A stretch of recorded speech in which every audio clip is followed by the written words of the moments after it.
Hello and welcome to EB-5 Investment Reports Dialogue Series. I'm Amy Rios. Today's guest is immigration attorney Mark Ivener of Ivener and Fulmer, an international business immigration law firm with a specialty in EB-5. Today, Mark will be discussing the imperative questions investors should be asking in order to perform due diligence as it pertains to immigration, regional centers, and their projects. Welcome to the show, Mark. Good to be here, Amy. Can you give us a little background on your firm and how you got involved in EB-5? Well, yes. I started actually the law started in the early 90s. And at that time, very few people, immigration lawyers, even knew about EB-5. It happened that in the mid-90s, I had a couple of high net worth clients who were looking for a way to get a green card and really didn't qualify for any other type of category. And so I did I had known about the program, and I connected with a regional center that was in business at that time, and my clients decided to invest, and that was the beginning. Now, at that time, there were companies that were, let's say, a short side of being ethical. And so the program was halted for a number of years from about 1998 to 2002 approximately. And there were a number of people who did lose money. Fortunately, I had one client who had invested in one of those regional centers, and thank goodness they got their money back. How have some of the recent lawsuits affected the program overall, especially in terms of those investors perhaps and due diligence?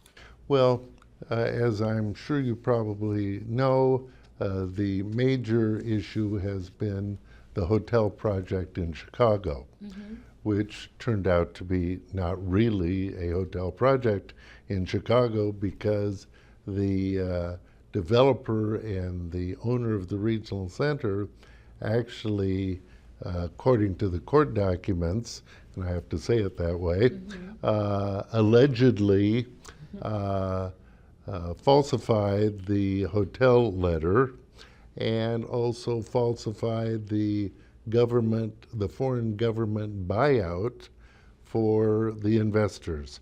So this is something where a regional center really started from the beginning in fooling immigration to approve the regional center so they have egg on their face.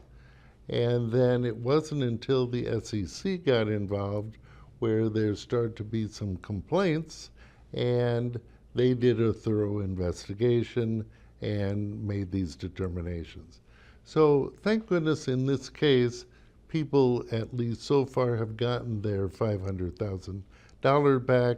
I know that the lawsuit is still going on, and I haven't heard the latest yet whether all the investors have received their administrative fee back, which I think was roughly around $30,000.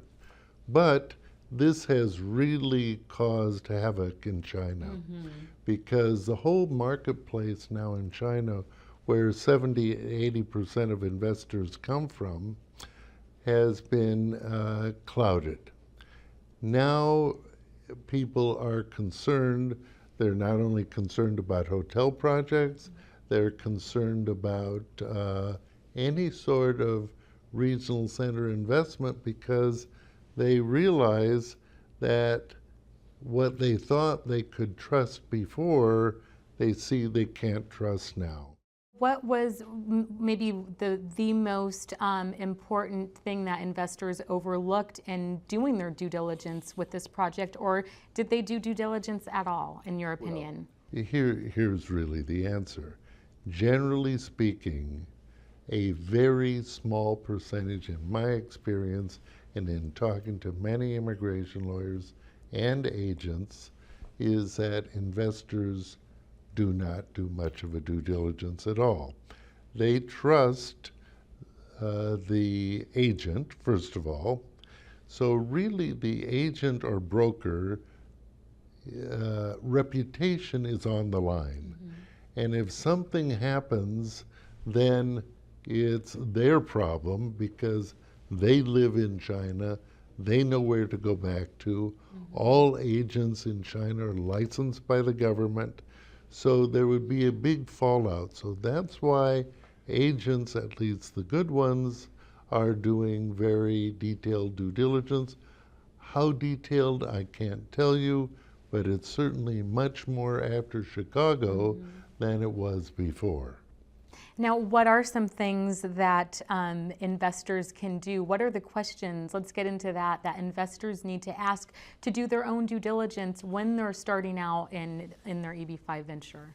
So one thing you want to know about is how long has the company been in business? Have they any completed projects? What are the returns on past investments? When is the return paid? Is it paid monthly, weekly? Monthly, quarterly, yearly, at the end of the whole cycle? Are they able to get a refund if the I-526, which is the initial petition, is denied, or if the visa is denied? In Guangzhou for Chinese, if they happen to be students here, at immigration here. And what is their refund? Does the regional center have the right to appeal before they give a refund?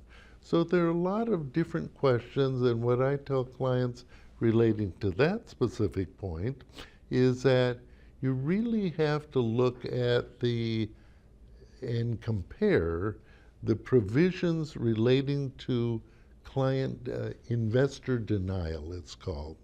And there's actually a section in almost all subscription agreements on that point. And then you'll be able to compare A, B, and C as to how long you have to wait if that worst thing should happen. A few others are,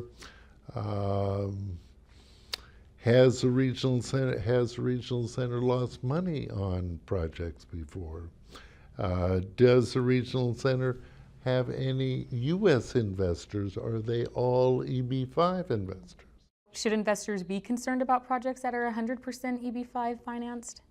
Well, yes, if they're, what they should do is, unless their attorney can explain to them why the economic methodology applies under the current rules, then they should question that, and they should probably also question the attorney they've chosen. Now, Mark, can you tell us what professional consultation should investors seek? What kind of team do they need to put together? Number one, tax attorney, or someone who's going to advise them on the tax consequences of becoming a permanent resident. And that's not only income, but it's estate and gift tax as well. Number two is some sort of financial analyst advisor relating to their investment.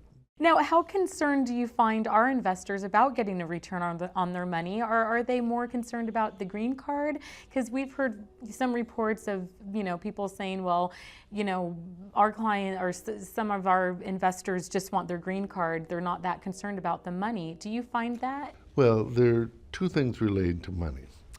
Investors are not that concerned with what the return is. They all want the $500,000 back. Okay. I haven't run across anybody who says, well, I'm willing to spend $550,000 for a green card. I don't care if I never get that money back as long as I get my green card. If that's 1 out of 10,000. Whose responsibility is it to inform investors about regional centers' backgrounds? Who does the due diligence on the regional centers, especially if the investors are not sophisticated? They might be the children of Chinese parents who are going to school here. So who does that? Yeah.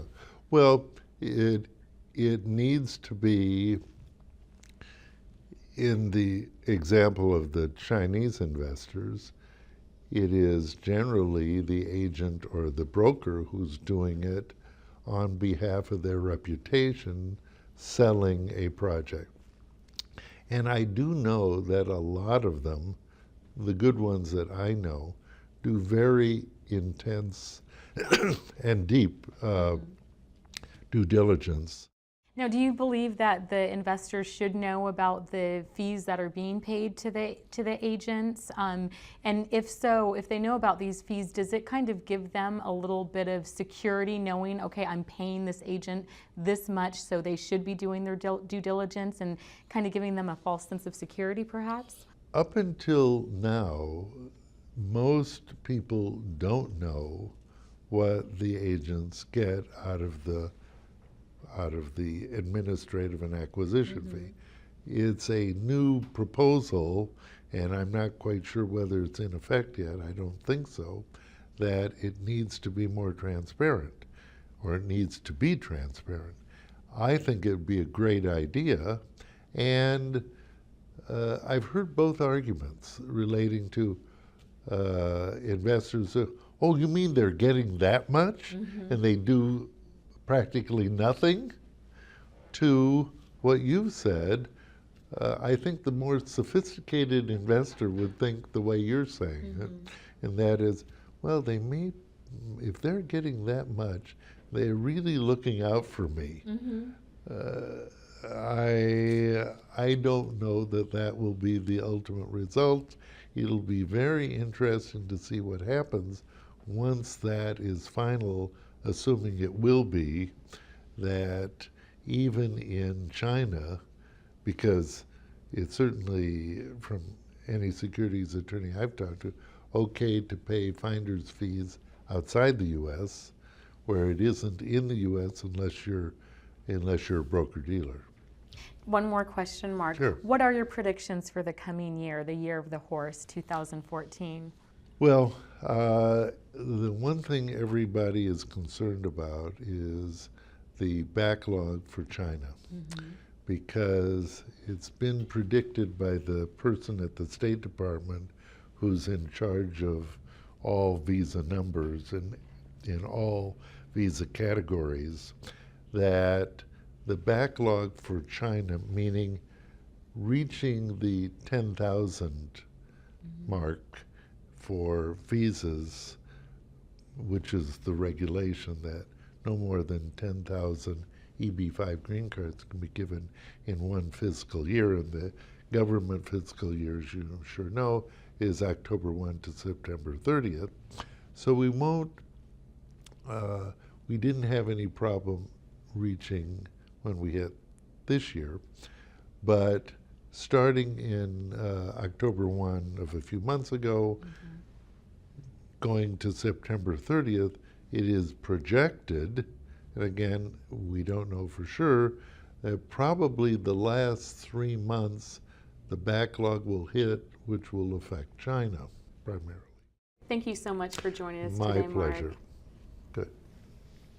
Due diligence may be the single most important element of any EB-5 project, and it is important for investors to know what questions to ask so that they can make informed decisions about their EB-5 venture. We hope you have found today's dialogue useful. I'm Amy Rios, and I want to thank you for watching this edition of EB-5 Investment Report.